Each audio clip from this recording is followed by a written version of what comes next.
kita membahas insya Allah tentang DPR, ya, Majelis Syuro, Majelis Ummah dan sebagainya, ya, yang mungkin agak ada ya persamaan maupun perbedaannya, kemudian keanggotaannya, tugasnya, dan dalil-dalil terkait tentang problem ini, ya. Yang kita lihat yang agak rame ini di beberapa hari yang lalu ini, ya, ada DPR ya, lagi rapat malah main judi slot, ya. Kata si yang bersangkutan ini lagi main game sebetulnya, ya, kita enggak membahas yang sebetulnya apa, ya. Yang sebelumnya bahkan tertangkap basah nonton video porno saat rapat, yang disalahkan smartphone-nya, ya, terlalu pintar mencari. Jangankan video porno, ya, nonton video Ipin Upin atau video Shinchan itu kan juga kalau sedang rapat ya enggak pantas lah, ya. Ya. Kalau masalah tidur dan sebagainya mungkin ya kita maklumi, ya, karena manusia bisa kelelahan. Kalau kelelahan rapat enggak masalah insyaallah. Kita tidak membahas ini, tapi membahas dari sisi apa sih sebetulnya Dewan Perwakilan Rakyat dan adakah padanannya dalam Islam, dan yang kedua fungsinya apa, apakah DPR ini dalam sistem Islam memang punya fungsi seperti sekarang ini. Nah, dalam sistem demokrasi parlemen, ya, namanya parlemen, kongres, ya, Dewan Perwakilan atau nama-nama yang lain itu adalah sebuah badan legislatif, tugasnya menetapkan hukum, ya. Jadi buat undang-undang, ya, sehingga ada hak inisiatif, hak amandemen dan hak budget, ya, budget. Dan ini ya tugas utama, malah sekarang tugas utama. Kemudian yang kedua ini mengontrol badan eksekutif, ya, bahasa Arabnya ya muhasabah. Jadi ada dua fungsi ini yang paling menonjol. Nah, nanti di dalam Islam apakah begitu? Ya, kita bisa lihat di dalam Islam ini di Muqaddimatud Dustur pasal 105 ada judulnya Majlisul Ummah, ya, Majelis Umat. Kalau pada versi yang dulu, ya, sebelum direvisi itu Majelis Syuro. Ini diganti Majelis Ummah, ini ya nama, sebetulnya nama saja karena fungsinya sama, Asyura wal muhasabah. Kalau Majelis Syuro saja sepertinya seolah-olah bisa muhasabah, tidak ada fungsi di situ, padahal dua-duanya itu ada fungsinya, yakni syuro dan muhasabah. Dinyatakan di pasal ini al-ashkhasul ladzina yumaththilunal muslimin firra'yi, individu-individu yang mereka itu merupakan representasi atau wakil dari kaum muslimin firra'yi, di dalam ar-ra'yu pendapat, yakni menyampaikan pendapat atau diminta pendapat, liyarji'a ilaihim ra'isud daulah, agar kepala negara itu merujuk kepada mereka, ya, mengambil pendapat mereka atau mereka yang berinisiatif berpendapat. Hum majlisul ummah, mereka itu adalah majelis umat. Jadi sebutannya majelis umat, ya. Mau disebut majelis syuro ya tidak masalah sebetulnya. Kemudian wa yajuzu li ghairil muslimin ayyakunu fi majlisil ummah, dan boleh non muslim itu untuk ada di dalam majelis ummah. Ya, ini boleh anggotanya itu muslim maupun non muslim. Ini kadang juga bagi kalangan kaum muslimin agak, wah ini kok non muslim dicalonkan. Boleh non muslim jadi anggota dewan, itu boleh, anggota majelis umat, ya. Tapi dalam rangka apa? Min ajlis syakwa min zulmil hukam. Untuk apa? Untuk syakwa, melakukan pengaduan dari kezaliman al-hukam, penguasa. Au min isaati tatbiqi ahkamil Islam, atau ya mengadukan syakwa tentang buruknya penerapan hukum-hukum Islam. Jadi non muslim itu boleh jadi anggota majelis umat, perwakilan dari rakyat, kalau ya fungsinya sebetulnya baik muslim maupun non muslim tidak ada menetapkan hukum, fungsi legislasi tidak ada. Kalau non muslim ya dia cuma mengoreksi kalau ada kezaliman atau menerapkan hukum Islamnya tidak bagus, fungsinya itu. Kalau dia muslim bisa juga memberikan masukan terhadap hukum syariat seperti apa yang mau diterapkan, tapi sifatnya tidak mengikat pendapat mereka itu. Kenapa ini ada di dalam Islam? Ini ada dalilnya. Pertama adalah dalil kewajiban muhasabah. Muhasabah ini sebetulnya adalah kewajiban rakyat, tapi rakyat boleh mewakilkan. Dalam hadis riwayat Imam Muslim dari Ummu Salamah radhiyallahu taala anha, bahwasanya Rasulullah sallallahu alaihi wasallam bersabda, satakunu umara, akan ada para amir, para pemimpin. Fata'rifuna wa tunkirun, kalian akan mengetahui kemungkaran mereka dan kalian mengingkarinya. Faman arafa bari'a, siapa yang mengetahui maka dia bebas. Waman angkara salima, barang siapa yang mengingkari maka dia selamat. Walakin man radhiya wa taba', tetapi siapa yang dia ridha dan mengikuti, niscaya tidak akan terbebas dan tidak akan selamat. Maka sahabat bertanya kepada Rasulullah sallallahu alaihi wasallam, afala nuqatiluhum, tidakkah kami perangi saja mereka ya Rasulullah? Maka Rasul katakan, lama sallu, tidak selama mereka masih sholat. Apa makna hadis ini?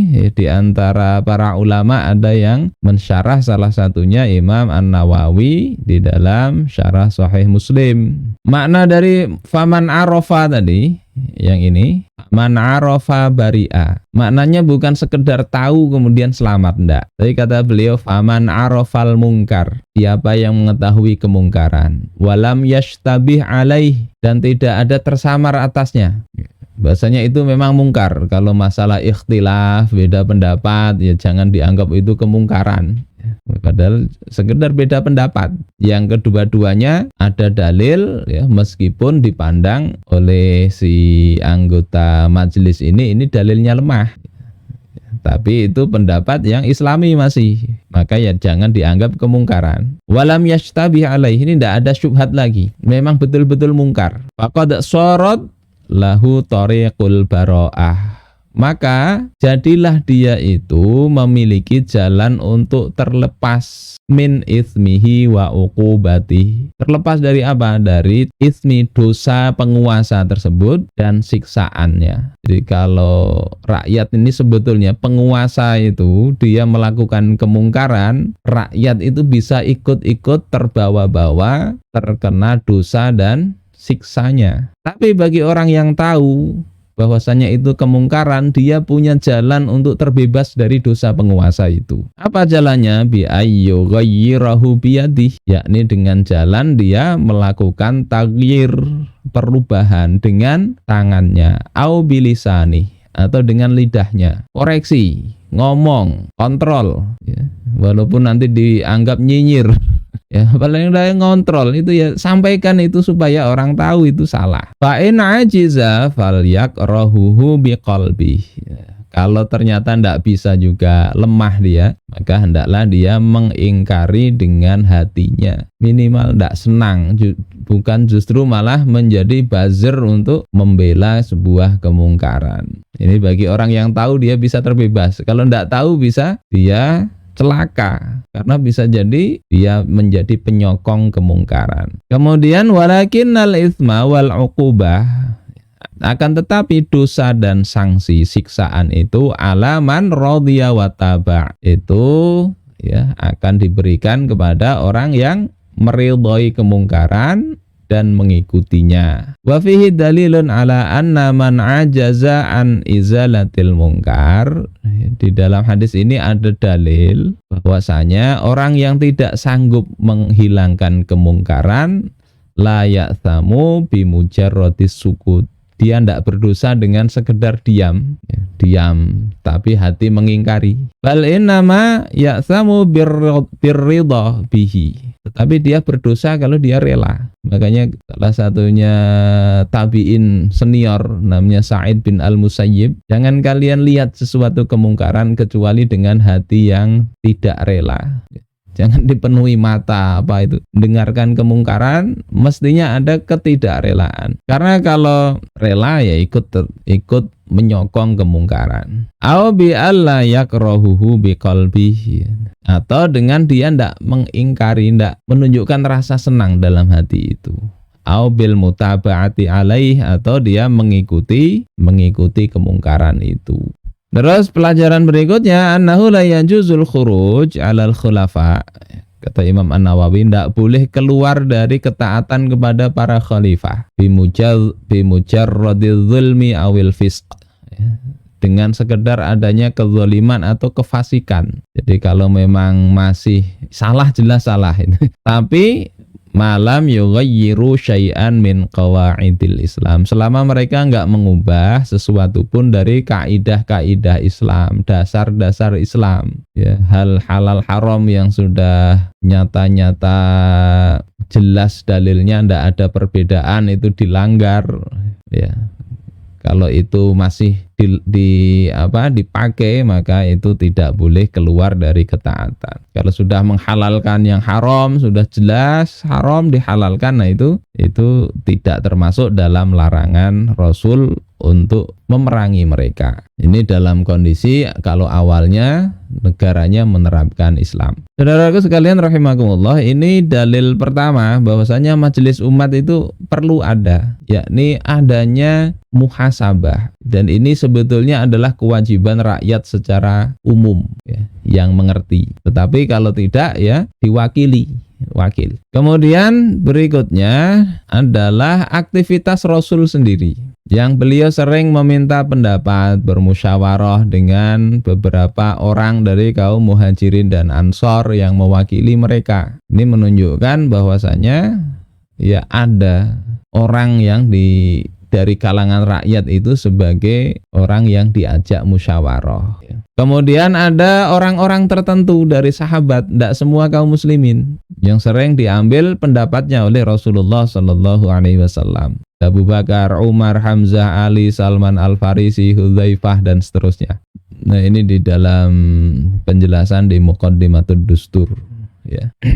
Begitu juga pada masa Sayyidina Abu Bakar As-Siddiq, ketika beliau ini menjadi khalifah, ya, pengganti Rasulullah dalam urusan pemerintahan. Beliau sering mengumpulkan, ya, ahlus syura, yakni para ulama dan orang-orang yang punya fatwa.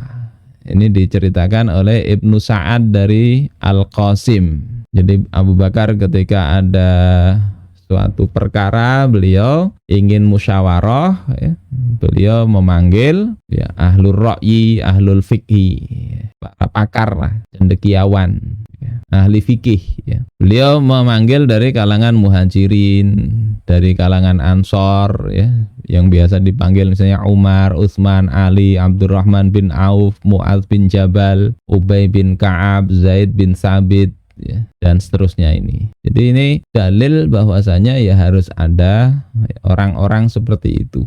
Karena yang namanya kepala negara ini bukan seperti artificial intelligence itu, yang AI itu. Semua bisa jawab. Walaupun jawabannya yang tidak peduli benar apa salah. Ya kadang bisa hang kalau diserahkan sendiri kepada kepala negara, walaupun pinter. Kemudian juga pada masa Rasulullah menyuruh, kalau ini dalil bagi pemilihan, ya, bahwasanya anggota majelis umat itu dipilih oleh rakyat, sehingga pemilu itu sebetulnya tidak masalah dari sisi bahwasanya rakyat memilih langsung wakilnya, itu boleh begitu, ya. Karena Rasulullah sendiri dalam hadis riwayat Imam Ahmad, juga di Sirah Ibnu Hisham, ya, kata beliau ini dalam hadis yang cukup panjang, ya, ini cuplikannya aja. Setelah terjadi Baiat Aqobah kedua, yang ini menandai sebetulnya pijakan kenapa tahun baru itu ada di bulan Muharram bukan Rabiul Awal. Kalau Rabiul Awal itu kan sebetulnya Rasul hijrah itu di Rabiul Awal, berangkatnya itu loh, sampainya 12 Rabiul Awal. Kenapa kok Muharram? Penjelasan Imam Ibnu Hajar Al-Asqalani di dalam kitab beliau Fathul Bari itu terkait dengan Baiat Aqobah kedua. Selesai Baiat Aqobah kedua itu 1 Muharram itu Rasulullah itu punya azam untuk hijrah sudah. Karena Baiat Aqobah kedua ini dalam sebuah disertasi itu dikatakan memang, ya, dan realitasnya memang begitu. Baiat Aqobah kedua ini adalah ikrar pendirian negara di Madinah. Sehingga begitu selesai, ya, beliau azam untuk berhijrah. Baru real hijrahnya bulan Rabiul Awal. Nah, pasca Baiat Aqobah beliau berkata, ya, kepada orang-orang Ansor, karena mereka yang punya kekuasaan, ya. Kata beliau, akhriju ilayya minkum ithnai asyara naqiban. Keluarkan, maksudnya pilihlah di antara kalian itu isnai asyara naqiban, 12 naqib, 12 pemimpin. Liyakunu ala qaumihim bima fihim, agar mereka itu bertanggung jawab kepada atau atas kaum mereka itu. Fa akhraju minhum isnai asyara naqiban. Mereka kemudian memilih 12 orang naqib. Minhum tis'atun minal Khazraj, di antara mereka 9 orang Khazraj, kemudian salah satu minal Aus, 3 dari kalangan Aus. Jadi ini dalil bahwasanya memang ada wakil, itu ada dan dipilih. Nah, yang terpenting juga fungsinya apa itu dipilih? Ya, pertama, fungsinya ini sebetulnya cuma 2 ini. Pertama muhasabah, ya kedua syura. Syura itu mengambil pendapat mereka atau mereka menyampaikan pendapat. Ini sudah kita bahas di pertemuan sebelumnya ya, tentang majelis syura, tentang musyawarah. Ya, bisa dicek lagi di linknya yang sebelumnya ya. Jadi fungsinya 2, muhasabah itu sudah kita bahas tadi, mengontrol, mengoreksi, mengawasi, kalau keliru itu dibenerin ya. Kemudian musyawarah. Tidak ada fungsi legislasi, menetapkan hukum, tidak ada. Tugas anggota dewan bukan menetapkan undang-undang, membahas undang-undang, bukan. Undang-undang itu Allah sudah kasih. Kemudian yang menetapkan mana yang dipakai itu adalah wewenang kepala negara. Oh, ini imam ini pendapatnya begini, Imam Ahmad gini, Imam Hanafi gini. Ya, kepala negara yang memutuskan. Kalau memang perlu disamakan, kalau tidak perlu disamakan ya silahkan aja umat itu berbeda pendapat. Kalau tidak menyebabkan kacau kan tidak apa-apa. Bagaimana yang terjadi pada masa Khalifah Umar bin Abdul Aziz. Ya, tiap ini kelompok daerah sana mazhab Syafi'i misalnya kirim mazhab Syafi'i misalnya begitu. Jadi para fuqaha itu yang ya di tiap daerah sesuai dengan mazhab apa yang mereka anut, tidak perlu disamakan.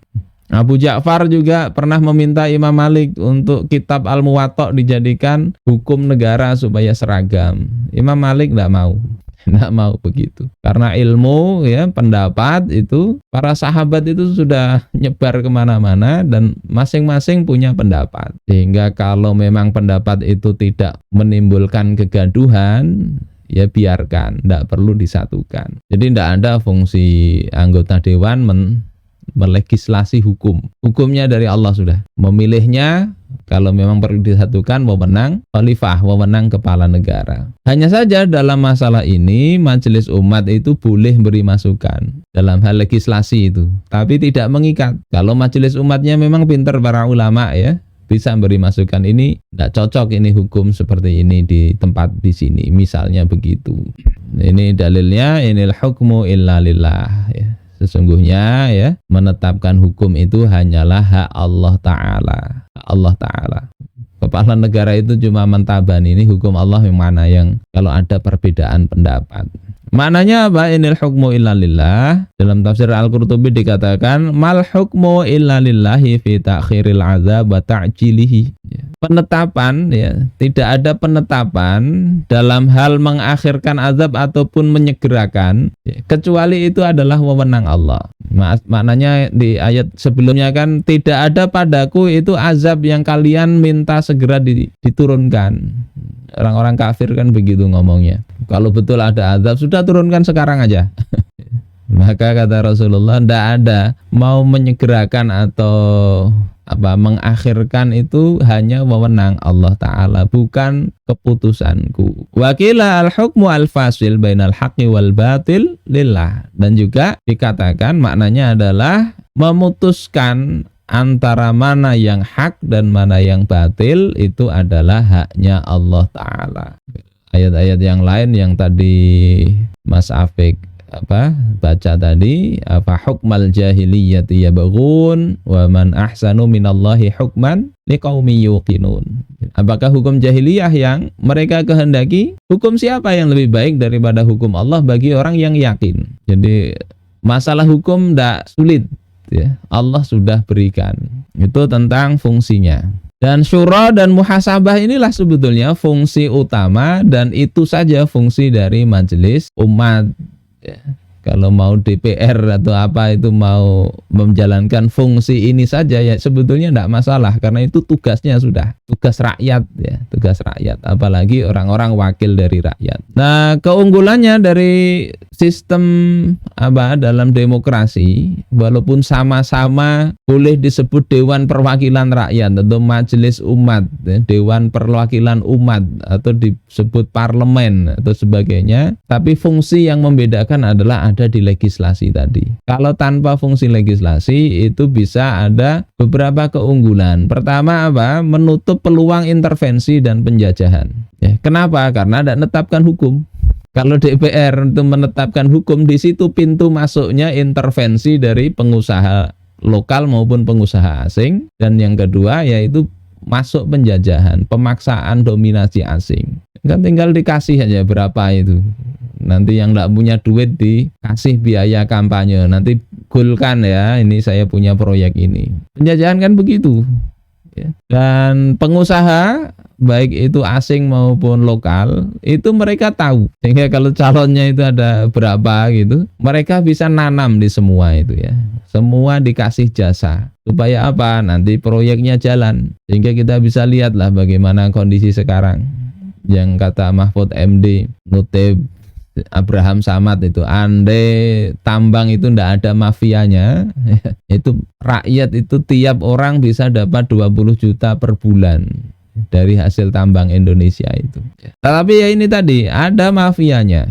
Siapa ya yang berkepentingan mengubah undang-undang itu supaya sesuai dengan kepentingan mereka. Yang sekarang ramai lagi ini undang-undang kesehatan. Sudah banyak yang ingin bikin rumah sakit, bikin macam-macam itu. Ini dulu ya, Eva Kusuma itu mengatakan asing itu mengintervensi 76 undang-undang. Begitu juga kata Rizal Ramli. Nggak tahu ini yang Eva Kusuma ini sekarang partainya berkuasa, ini apakah masih ngomong begini apa enggak ya. Ini dulu ngomongnya kan begitu. 12 tahun pasca reformasi 76 undang-undang draftnya dari asing. Ada 1.800 perda dihapus.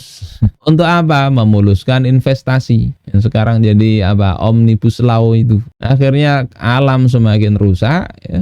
Kemudian rakyat yang menanggung akibatnya, duitnya lari keluar.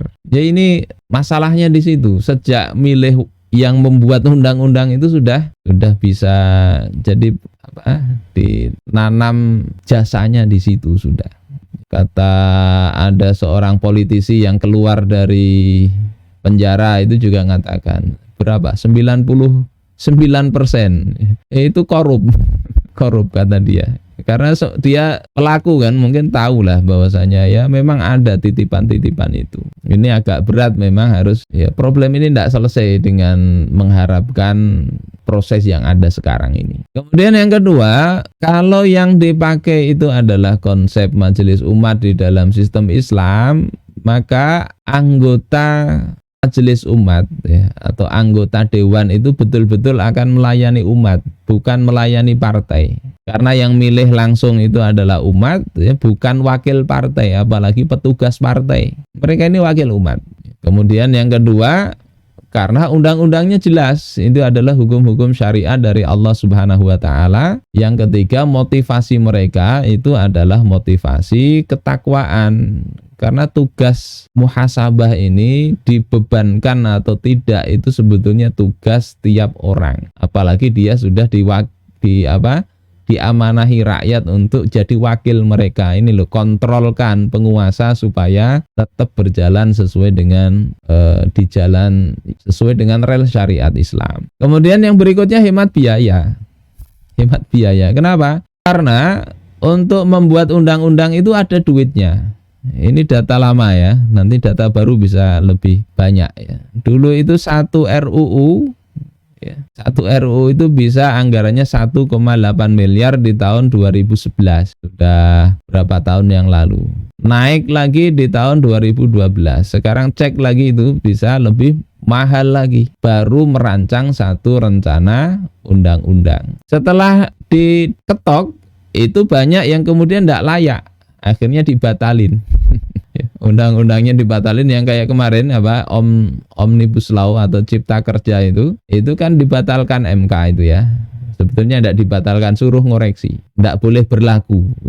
Tapi kemudian ketua MK-nya dicabut, diganti. Kemudian undang-undangnya jadi dibikinkan namanya apa itu? Bukan lagi undang-undang itu, tetap berlaku juga itu. Ini problem ya. Allah Subhanahu wa taala ngasih undang-undang itu tidak bayar manusia.